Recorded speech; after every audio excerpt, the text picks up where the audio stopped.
Hello sir. Hello. How are you sir? हाँ, मैं अच्छा हूँ, आप बताइए। I am doing good sir. Sir हम हमेशा से अभी निस्ट के बारे में सुन रहे हैं सर, ये आप बताएं कि ये निस्ट है क्या? निस्ट एक ऐसी संस्थान है जिसे मिनिस्ट्री ऑफ स्टील ने एस्टैब्लिश किया था 1987 में, और इसका एम है कि सेकेंडरी स्टील की जितनी भी इंडस्ट्रीज़ हैं उसको हम स्किल्ड मैन पावर प्रोवाइड कर सकें।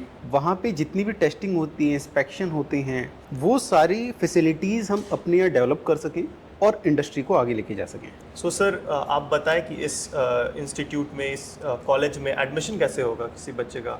ओके, यहाँ एडमिशन के दो प्रोसेस हैं। वन इज़ एंट्रेंस एग्ज़ाम, या तो कैंडिडेट एंट्रेंस एग्ज़ाम दे के यहाँ पे एडमिशन ले सकते हैं। दूसरा है आप मेरिट बेसिस के पे भी एडमिशन ले सकते हैं। Okay sir. तो सर इसकी एलिजिबिलिटी क्राइटेरिया क्या है? मतलब कौन कौन से बच्चे होंगे? जैसे मिनिमम क्राइटेरिया और मैक्सिमम क्राइटेरिया क्या है? जैसे ग्रेजुएशन है कि 10th है, 12th है, मतलब वो क्राइटेरिया क्या है जो बच्चे इस पे अप्लाई कर सकते हैं? हाँ, देखो, पहले ये समझने की ज़रूरत है कि यहाँ पे कोर्सेज हम किस तरीके के करा रहे हैं। तो जितने भी कोर्सेज हमारे प्रोग्राम्स हैं, they all are job oriented programmes, and इसमें हर एक ब्रांच कह लें या फिर हम लोग स्ट्रीम कह लें, हर एक डिपार्टमेंट के कैंडिडेट लोग इन कोर्सेज के लिए एनरोल कर सकते हैं। और अगर बात करें कि किस स्टैंडर्ड के, तो 10वीं क्लास के, 10th क्लास के स्टूडेंट्स के लिए भी कोर्सेज हैं, 12th क्लास वाले भी आते हैं, करते हैं। और बाकी बीटेक, डिप्लोमा, आईटीआई, बीकॉम, हर एक सेगमेंट के लोग एंट्रेंस एग्जाम अप्लाई करते हैं। एंट्रेंस एग्जाम पास होने के बाद फिर वो कोर्स चूज करते हैं कि वो कौन सा कोर्स करेंगे। सर आप जॉब ओरिएंटेड बोल रहे थे,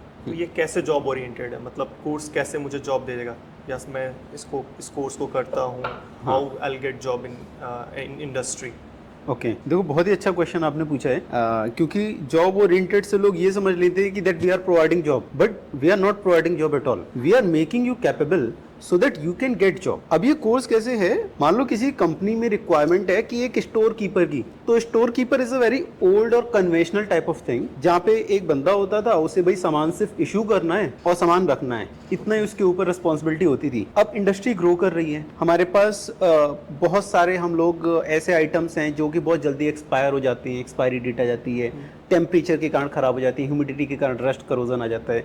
तो अब हमने स्टोर कीपर को रिप्लेस करके material controller and management, this is a position in industry at international level. तो इसका सर्टिफिकेशन प्रोग्राम हम लेके आए हैं। तो हम ये सिखाते हैं कि आपको मटेरियल को किस तरीके से सेफली स्टोर करना है। मान लो कि कोई भी ऐसा मटेरियल है जो करोजन जल्दी से पकड़ लेगा, तो उसको सेफली कैसे रख सकते हैं? By doing oiling, by putting into a vacuum or by such measures. So we'll teach them how to keep material in a proper way, so that हम हमारा जो वेस्ट होता था, जो लॉस होता था, वो ना हो। और इस तरीके से बहुत सारे, मतलब जिस पोजीशन से, जिस नेम से जॉब अपॉर्चुनिटी होती है, उसी नेम से कोर्सेज हैं। Okay, like material control and management certification, okay, NDT certification, ठीक है, maintenance engineering course. So whatever positions are there in the industry, with the same name you are gonna get course in our institution. Sir आपने बोला कि हम जो courses करा रहे हैं वो इंटरनेशनल स्टैंडर्ड्स के अकॉर्डिंग है, इंटरनेशनल लेवल पे। सो हमें फॉरेन में भी अपॉर्चुनिटीज़ मिल सकती हैं? डेफिनेटली। मैं आपको बताऊं कि अभी मिडिल ईस्ट की बात करते हैं हम सबसे पहले, इंडिया को छोड़ के। इंडिया से मिडिल ईस्ट जाना बहुत आसान है, ठीक है। तो अगर कोई मिडिल ईस्ट जाना चाहता है तो उसे हर हफ्ते जितने भी कोर्सेज हैं, हर हफ्ते हर कोर्स के लिए 4 से 5 वैकेंसी रहती है। आपको सर्टिफिकेशन करना है, इंडिया में एक्सपीरियंस गेन करना है, फिर अगर आप मिडिल ईस्ट जाना चाहते हैं तो आप आराम से हर हफ्ते 4 से 5 इंटरव्यू दीजिए, आप तो बहुत ईजिली मूव कर सकते हो। मतलब it will not only offer in India but as well in foreign countries. हाँ, मैंने अभी आपको मिडिल ईस्ट के बारे में बताया। इसके बाद अगला जो स्टेप आता है हमारा, आता है यूरोप कंट्रीज़। ओके, अब यूरोप कंट्रीज़ में क्या है, जितने भी यूरोपियंस हैं वो क्या चाहते हैं कि वो हार्ड वर्क करना नहीं चाहते हैं। जितनी टॉप मोस्ट पोजिशन, जितने भी यूरोपियंस हैं ना नेशनल, वो यही कहेंगे कि वो आईटी का जॉब करें, कंप्यूटर पे बैठ के काम करें, बट कोर इंजीनियरिंग वाली चीज़ें वो खुद नहीं करना चाहते। उसके लिए वो इंडिया से लोग बुलाते हैं या दूसरे नेशनल लोग आते हैं, उधर काम करते हैं। तो यूरोप जाना is also very easy, but वहाँ की कंपनी ऐसे नहीं कि वहाँ की कंपनी आएगी, आपको रिक्रूट करेगी, लेके जाएगी, या आप उन कंपनी में डायरेक्ट अप्लाई कर सकते हो। इस तरीके से पॉसिबल ही नहीं है। ठीक, वहाँ का रिक्रूटमेंट का कंसेप्ट ही बिल्कुल अलग है। और रिक्रूटमेंट का जो कंसेप्ट है, जिस कंसेप्ट से वो रिक्रूट करते हैं, हम आपको वो सिखाएंगे कि आपको क्या स्टेप फॉलो करना है, क्या करना है कि वो कंपनी आप तक पहुँचे। ओके, सो जो जॉब ओरिएंटेड है उसका ये मतलब है कि हम आपको लायक बनाएंगे कि कंपनी आप तक पहुंचे। ओके। यस। सो सर मुझे अब इस इंस्टीट्यूट के बारे में थोड़ा और बताओ, कैसे गवर्नमेंट से ये बैक्ड है, कैसे ministry of secondary steel and से ये बैक्ड है, आप इसके बारे में बताओ मुझे। Okay, like I myself I'm from ANDT, okay, and I'm official representative of NIST as well, okay, जो कि मिनिस्ट्री ऑफ स्टील इस्पात मंत्रालय का है। तो आई गेस पिछले 2 साल से लगभग हमारे बीच में यही सारी डिस्कशन चल रही थी कि जो अनएम्प्लॉयमेंट है मार्केट में, क्योंकि लोग कहते हैं अनएम्प्लॉयमेंट है, बट अगर हम इंडस्ट्री वालों से बात करें वो कहते हैं हमें स्किल्ड बंदा ही नहीं मिलता। तो गैप कहाँ है? लोगों ने BA कर लिया, BTech कर लिया, MTech कर लिया, PhD कर लिया, और वो कह रहे हैं जॉब नहीं है। इंडस्ट्री वाले के पास जब वो कहेगा कि बंदे नहीं मिल रहे हैं, अभी आप बीटेक मैकेनिकल वाले 20 बंदे खड़े कर दो, फाइनल ईयर पास आउट, आप उन 20 से पूछो 1 इंच में कितना mm होता है। कुछ मत पूछिए, बेसिक क्वेश्चन पूछ लो जो हम क्लास 6-7 में पढ़ते हैं, बहुत हार्डली 2 या 3 ही बता पाते हैं। ठीक, तो ये रियलिटी, मतलब उनको ग्राउंड लेवल की चीज़ नहीं आती, बीटेक करके बैठे हुए हैं, और इंडस्ट्री में जो स्किल सेट्स चाहिए वो तो भूल ही जाओ।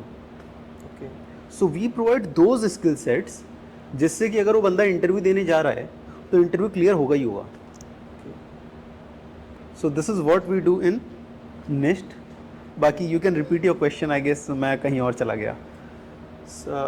It was good explanation of that. Sir आप मुझे ये बताओ कि ये जो एंट्रेंस एग्ज़ाम होगा ये कैसे होगा? आपने बोला एक ऑनलाइन मोड में होगा और एक मेरिट के बेसिस पे होगा। इसका क्या फ़ीस स्ट्रक्चर होगा? स्टूडेंट्स कैसे इसका फॉर्म भर सकते हैं? और अगर एंट्रेंस एग्ज़ाम जो होगा वो कैसे, किस मोड में, ऑनलाइन, कहाँ पे होगा? सेंटर्स होंगे या क्या होगा, ये बताओ मुझे। अच्छा, मेरी मेमोरी थोड़ी सी कम रहती है, तो एक एक क्वेश्चन पूछोगे तो मैं बेहतर आंसर कर पाऊंगा। ओके सर, तो आप सर पहले ऑनलाइन मोड के बारे में बताओ, ये एग्जामिनेशन ऑनलाइन मोड में कैसे होगा? अच्छा, तो ऑनलाइन मोड में जो एग्जामिनेशन है, कैंडिडेट किसी भी लोकेशन से अपने घर में है, कहीं ट्रैवल कर रहा है, कहीं से भी एग्ज़ाम दे सकता है। उसको अपने एक मोबाइल ऐप रहेगा, ANDT एग्जामिनेशन, ANDT निस्ट एग्जामिनेशन के नाम का, वो उनको प्रोवाइड कर दिया जाएगा। एग्जामिनेशन से 1 दिन या 2 दिन पहले वो लॉन्च किया जाता है, जिससे कि कोई गड़बड़ी ना हो सके। तो उस समय वो एप्लीकेशन इंस्टॉल करना होता है, उस एप्लीकेशन में जाके एग्ज़ाम देना होता है। अब एग्ज़ाम कैसे देना है, हमारा जो कैमरा रहता है मोबाइल फ़ोन का, एंड्रॉयड मोबाइल फ़ोन का, और जो माइक्रोफोन रहता है, that camera and microphone will monitor the person who is giving examination. Okay. Even if you are thinking that you are gonna do the cheating by using another mobile in the side, okay, then the wrinkles on your forehead and the way you will blink your eyes, you know, through all those means, it will capture you, और उसको पता चल जाना है कि आप cheating कर रहे हो, तो उस इंसान को तो पहले फिल्टर कर देगा। ठीक है, तो टेक्नोलॉजी अब आ गई है, तो ऑनलाइन एग्ज़ाम बच्चा कहीं से दे, बस चीटिंग बिल्कुल मत करे, क्योंकि अगर पूरे से पूरे भी नंबर ले आया और चीटिंग करने का सोचा भी है उसने बीच में, तो फेल हो जाने वाला है। सर ये प्रोसेस ऑनलाइन एग्ज़ाम का बहुत कन्वीनियंट है कि बच्चा घर बैठे भी दे सकता है, उसे सेंटर पे जाने की ज़रूरत नहीं है, कहीं जाने की जरूरत नहीं। अरे ट्रैवल कर रहा है, बीच में रास्ते में 1 घंटे के लिए रुके और अपना एग्ज़ाम दे दें। और 2 डेट हैं, 29 जून, 30 जून। इट इज़ फ्लैक्सीबल कि वो 29 जून को दे दे कभी भी, 30 जून को दे दे कभी। So this is with flexibility, because हमारे पास जो लोग अप्लाई करते हैं maximum they are you know working professionals, तो उनको कभी दिन में टाइम नहीं मिलता, रात में टाइम मिलता है। So we kept it flexible, but yeah restrictions are there, they can not do the cheating. Okay. अब सर ये मुझे मेरिट बेसिस वाला बताओ कि फॉर एग्जांपल मैं 10th का स्टूडेंट हूँ, मेरे बोर्ड्स में कुछ नंबर आए, तो मैं मेरिट बेसिस पे कैसे सिलेक्शन हो रहा है? देखो, मेरिट बेसिस पे क्या है, हम ये तो नहीं कह सकते मेरिट बेसिस पे सिलेक्शन आसान है, बट सबसे पहली चीज़, आप मेरिट बेसिस पे अप्लाई कर रहे हो और आपका सिलेक्शन नहीं हो रहा है, आपका मेरिट लिस्ट में नाम नहीं आया, आपका फीस मेरिट वाला वापस हो जाएगा। ओके, सबसे पहली बात। ओके। फिर इसका जो पूरा क्राइटेरिया है, डिटेल्ड क्राइटेरिया, वो एक्चुअली मुझे अभी याद नहीं है, बट समथिंग 10th के मार्क्स जो हैं या ITI या डिप्लोमा के मार्क्स हैं, उनको 40% वेटेज दिया जाएगा। आई एम नॉट श्योर, आप ऑफिशियल नोटिफिकेशन में जाके इसे देख सकते हैं एग्जैक्टली क्या है। और हाई स्कूल 10th का परसेंटेज 40 है, 12th का 60% वेटेज है। तो 12th का और UG और PG इनका क्यूमुलेटिव या ऐसे 12th का लेंगे, एग्जैक्टली दिया हुआ है नोटिफिकेशन में, आप उसे रेफर कर सकते हैं। But you can consider 10th का 40% है वेटेज, 12th का 60% वेटेज है। Means these two are exam modes are there. Yes, plus किसी के पास एक्सपीरियंस है तो it might also be considered as a weightage. किसी के पास कोई और चीज़ें हैं तो उनको भी वेटेज में कंसीडर किया जा सकता है, but for that you have to refer the official notification.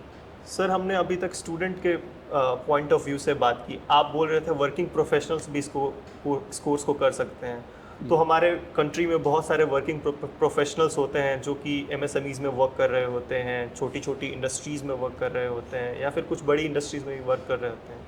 वो कैसे इस कोर्स का बेनिफिट ले सकते हैं, उनके लिए कैसे बेनिफिशियरी है? ओके, तो अभी मैं लास्ट सेशन की बात करूं, लास्ट सेशन में भी मैक्सिमम वर्किंग प्रोफेशनल्स ने इस कोर्स में पार्टिसिपेट किया। ओके, और उन लोगों ने थ्योरी क्लास ऑनलाइन अटेंड किया। ओके। प्रैक्टिकल के लिए कुछ कोर्सेज में प्रैक्टिकल मैंडेटरी है, मतलब आना ही आना है। जितने इंटरनेशनल सर्टिफिकेशन है तो इंटरनेशनल सर्टिफिकेशन का उनका रूल्स एंड रेगुलेशन है कि practical is must and they need to score minimum 80% marks to pass the exam. और मैं बताऊं, बहुत से लोग पहले अटेम्प्ट में तो 90% फेल हुए, बट दूसरे और तीसरे अटेम्प्ट में जाके ऑलमोस्ट सब लोग पास हो रहे हैं। बट कुछ स्टूडेंट्स फिर भी हैं जो पास नहीं हो पा रहे हैं, तो उसके लिए जो एफर्ट डालेगा वो पास होगा। और बहुत सारे ऐसे कोर्सेज जिसके लिए आपको आने की भी ज़रूरत नहीं है। Okay. 100% online mode is available. Means the hybrid mode is also available, hybrid, online और offline. Pure online, pure offline, all training modes are available. It is very new concept sir. अभी हम जितने भी कॉलेजेस और institute देखते हैं उनमें पूरा we have to present at the college in a physical mode only, so it is giving a very good opportunities for the working professionals to do the course. इस बार हम एक चीज़ और लेके आए हैं। पिछली बार क्या था कि सिर्फ मेन कैंपस से ही कैंडिडेट कोर्स के लिए अप्लाई कर सकता था। अभी मेन कैंपस में तो करना ही करना है, उनके साथ काउंसलिंग में उनके पास ऑप्शन रहेगा। वो मुंबई ब्रांच चूज़ कर सकते हैं, Greater Noida branch, Ghaziabad branch choose कर सकते हैं, Kerala, Bangalore, Visakhapatnam, Hyderabad, Mumbai, I guess I already told. तो इतने सारे ब्रांचेस और भी हैं इस सेशन में। Okay, and total seats, the updated news that I got yesterday is 4,800 seats are there. Last time it was 300 seats. So this time like बहुत अच्छी अपॉर्चुनिटी है Yes, sir. कि लोग इसको अवेल कर सकें। Yes, sir. सर अब मुझे बताओ कि मैंने एंट्रेंस एग्ज़ाम निकाल लिया ऑनलाइन या जो भी मेरिट बेसिस पे था। आसान नहीं है। ओके, अब उसके बाद क्या प्रोसीजर है? जैसे मैंने निकाल लिया तो आप काउंसलिंग के बारे में बता रहे थे, तो बहुत सारे बच्चे होते हैं उनको पता नहीं होता ये काउंसलिंग क्या होता है, तो आप उसके बारे में थोड़ा एलेबोरेट करो। देखो काउंसलिंग में क्या होता है, काउंसलिंग में आपने एंट्रेंस एग्जाम निकाल लिया या आपका नाम मेरिट लिस्ट में आ गया। हाँ।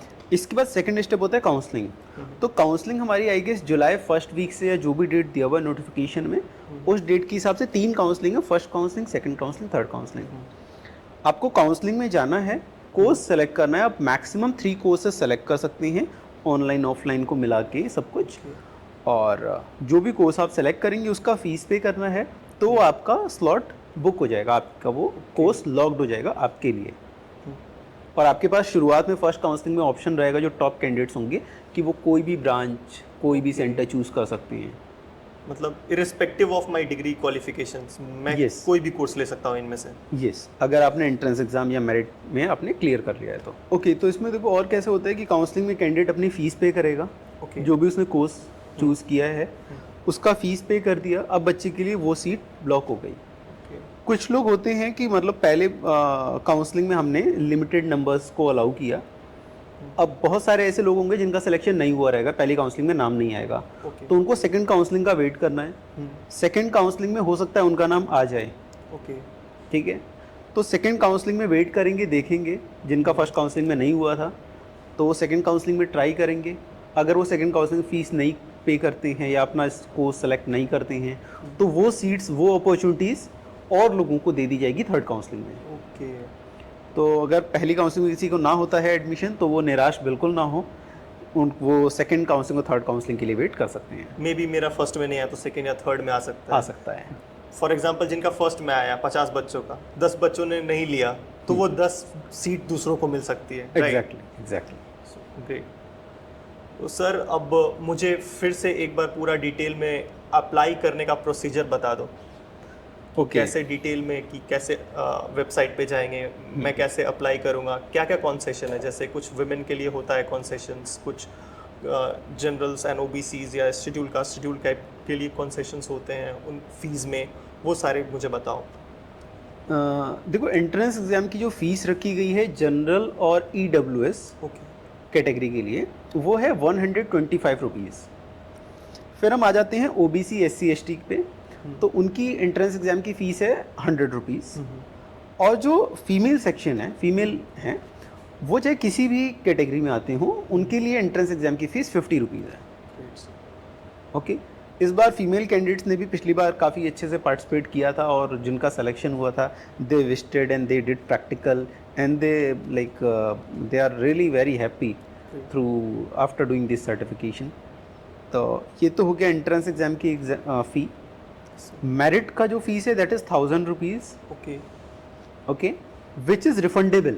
ओके, अगर मेरिट लिस्ट में नाम नहीं आया तो 1000 रुपये वापस हो जाएगा। Okay okay, so this is safe side वाला थिंग कि आप मेरिट बेस पे अप्लाई कर रहे हो, सिलेक्शन होता है तो बहुत अच्छी बात है, नहीं नाम आया आपका तो 1000 रुपये वापस। सर एक क्वेश्चन मेरे माइंड में आ रहा था as a student anything you can ask कि सर मैं दोनों में भर सकता हूँ क्या? फॉर एग्जांपल मैं मेरिट वाले का भी एप्लीकेशन भर दूँ, मैं एंट्रेंस वाले का भी भर दूँ, दोनों का भर सकता हूँ? भर सकते हैं। ओके, मीन्स मैं दोनों का भर भी सकता हूँ या एक का भी भर सकता हूँ, it is up to me. It is up to you. Okay sir. Okay, maximum candidate safe side जाने के लिए दोनों के लिए ही अप्लाई कर रहे हैं अभी तक का जो है। ओके, एंड इट्स गुड कि आपको एटलीस्ट ट्राई करना चाहिए, होना ना होना वो सेकेंडरी है। सर अब मुझे बताओ कि प्रोसीजर क्या है इसे अप्लाई करने का? अच्छा, तो अगर कोई भी अप्लाई करना चाहता है तो उनको पहले निस्ट की ऑफिशियल वेबसाइट विजिट करनी होगी, दैट इज़ www.nissst.org। आप ये साइट विज़िट करें। विज़िट करने के बाद होम पेज पे ही एक व्हाट्स न्यू सेक्शन है, उसमें नोटिफिकेशन आएगा, एंट्रेंस एग्ज़ाम नोटिफिकेशन और समथिंग कुछ ऐसा लिखा रहेगा, जॉब ओरिएंटेड प्रोग्राम नोटिफिकेशन अगस्त 2024। तो उस पर क्लिक करना है, एक PDF ओपन हो जाएगा। उस PDF को पहले आपको अच्छे से पढ़ना है, समझना है कि सारी डिटेल्स जो भी, जैसे मैंने बोली, हो सकता है कि एक आध % कोई भी चीज़ आगे पीछे हो गई हो, तो वहाँ से पढ़ो ऑफिशियल नोटिफिकेशन पूरा। दोबारा से आप होम पेज पे आओ। उसके बाद आपको जाना है सर्विस सेक्शन में। Under service section there is a section of HRD। HRD के अंदर आता है ट्रेनिंग प्रोग्राम। आप ट्रेनिंग प्रोग्राम ओपन करें, वही डिटेल जो आपने PDF में पढ़ा था वो डिटेल उसका ब्रीफ यहाँ पे किया हुआ है, और एक रेड कलर का बॉक्स है जिस पे लिखा है click here for registration. So candidate को वहाँ पे क्लिक करना है, अपनी basic detail, name, parents name and ऐसी कुछ डिटेल्स फिल करनी है। उसके बाद रजिस्ट्रेशन हो जाएगा। ID पासवर्ड उनको अपना क्रिएट करना है वहाँ पे। Then they can log in the same portal and then they can make a payment of 100 or 1000 or whatever like the category that belong to. तो इस तरीके से वो लोग अपना रजिस्ट्रेशन कर सकते हैं। Thank you, sir, for all your informations. Hope this course, which is provided by the NIST, will help the students and the working professionals who are working in the industries. Thank you, sir.